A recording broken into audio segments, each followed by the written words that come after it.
आपल्या शहरातील, जिल्ह्यातील आणि राज्यातील ताज्या बातम्या पाहण्यासाठी TV7 न्यूज चॅनल सबस्क्राइब करा आणि बेल आयकॉनवर क्लिक करा. गेली सातत्यानं अनेक वर्षापासून पंढरीच्या पांडुरंगाची आषाढी वारी ही मोठ्या भक्तिभावानं संबंध देशभरातून गोरगरीब सर्व वारकरी पायी चालत हजारो किलोमीटर पंढरपूरला पांडुरंगाच्या दर्शनासाठी येत असतात. अनेक दिंड्या ह्या सुद्धा या आपल्या सांगोला तालुक्यातून जातात. तर सध्या मुख्यमंत्री आरोग्य सहाय्यता एक कक्ष राज्याचे मुख्यमंत्र्यांनी या ठिकाणी चालू केलेला आहे. त्याच्या माध्यमातून आणि कैलासवासी आमदार काकासाहेब साळुंखे पाटीलच्या ट्रस्टच्या माध्यमातून या वर्षीपासून मोठी सेवा वारकऱ्यांसाठी रुजू करायचं आम्ही ठरवलेलं आहे. आणि या ठिकाणी 2-3 दिवस जेवढी गर्दी आहे वारकऱ्यांची येणारी ती त्या दिवशी त्यांची सेवा आम्ही या ठिकाणी चरण सेवा, आरोग्य सेवा ह्या सेवा रुजू करायचं ठरवलेलं आहे. आणि त्या निमित्तानं या परिसरातल्या सगळ्या कार्यकर्त्यांची एक मोठी प्रमाणावर बैठक घेतली आणि 4-5 गावच्या सगळ्या सहकार्याने जे काही फराळाचं साहित्य असेल ते प्रत्येक गावाने एक दिवस घ्यायचं ठरवलेलं आहे. चरण सेवा करायला, वारकऱ्याच्या पायाची मसाज मॉलिश करायला 2-3 कॉलेजच्या विद्यार्थी आम्हाला या ठिकाणी मदत करणार आहेत. त्याचबरोबर मंडप असेल, सगळं सेवाधारी मंडळी यामध्ये मोठ्या प्रमाणावर सहभागी झालेली आहेत. या सगळ्या गावातल्या नागरिकांनी, भाविक भक्तांनी मोठ्या प्रमाणावर मदत करायचं या ठिकाणी आम्हाला मान्य केलेलं आहे. आणि ट्रस्टच्या माध्यमातूनही आम्ही ही सेवा या ठिकाणी रुजू करणार आहे. तर याची एक बैठक या ठिकाणी पार पडली आणि हे मोठा संकल्प या ठिकाणी आम्ही राबवायचा ठरवलेला आहे.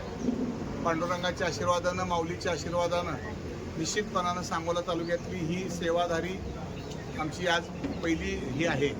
आणि याच्या अगोदर गेली 25 वर्षापासून सांगोला तालुक्यातील पाचेगावला अशा पद्धतीची सेवा आम्ही सुरू केलेली होती आणि ती आज तागायत चालू आहे. आणि गेल्या 8 वर्षापूर्वी नवीन कन्सेप्ट पाचेगावला दीपक आबा साळुंखे पाटील ट्रस्टच्या माध्यमातून सुरू केला.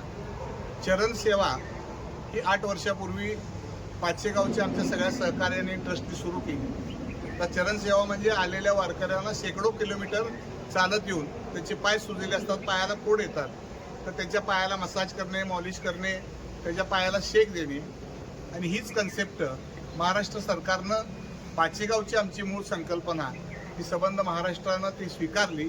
आणि आज राज्याचे आपले कर्तव्यदक्ष मुख्यमंत्री यांनी मुख्यमंत्री सहाय्यता कक्षमधून, त्याच्या अगोदरचे मुख्यमंत्री आदरणीय शिंदेसाहेब असतील, आदरणीय सुनेत्राव वहिनी असतील, यांनी महाराष्ट्र शासनाच्या माध्यमातून ही सेवा मोठ्या प्रमाणावर रुजू केलेली आहे. आणि आम्ही आता इथं मांजरीला आणि संगेवाडीच्या बॉर्डरवर मुख्यमंत्री आरोग्य सहाय्यता विभाग आणि काकासाहेब साळुंखे पाटील चॅरिटेबल ट्रस्ट या दोन्हीच्या संयुक्त विद्यमानं या ठिकाणी मोठी सेवा रुजू करायचा संकल्प आज आम्ही सोडलेला आहे. आणि यावर्षी याचा लाभ हजारो शेकडो वारकऱ्यांना, दिंडीतल्या गोरगरीब लोकांना निश्चितपणानं मिळेल. आणि ती सेवा आमची राज्यात सगळ्यापेक्षा चांगल्या पद्धतीची, चांगल्या दर्जाची असेल असाही संकल्प आम्ही सगळ्या कार्यकर्त्यांनी या ठिकाणी केलेला आहे. आणि एवढीच ही आज बैठक चांगली पार पडलेली आहे. आरोग्य सेवा असेल, चरण सेवा असेल, त्याचबरोबर वारकऱ्यांना जे काही लागणार आहे ते आमच्या परीने आम्ही द्यायचा निश्चितपणानं प्रयत्न करू. ही पांडुरंगाच्या चरणी आमच्या सांगोला तालुक्याच्या वतीनं, ह्या 2 ट्रस्टच्या वतीनं आणि आदरणीय मुख्यमंत्री महोदय देवेंद्रजी फडणवीस साहेब असतील, आपल्या जिल्ह्याचे पालकमंत्री आदरणीय जयाभाऊ गोरे असतील, यांच्या मार्गदर्शनाखाली आणि कार्यकर्त्यांच्या सहकार्यानं हे आम्ही निश्चितपणानं ही सेवा रुजू करायची ठरवलेली आहे. आणि ते येणाऱ्या वारीमध्ये आम्ही ती पार पाडू, हा संकल्प आम्ही सोडलेला आहे. धन्यवाद.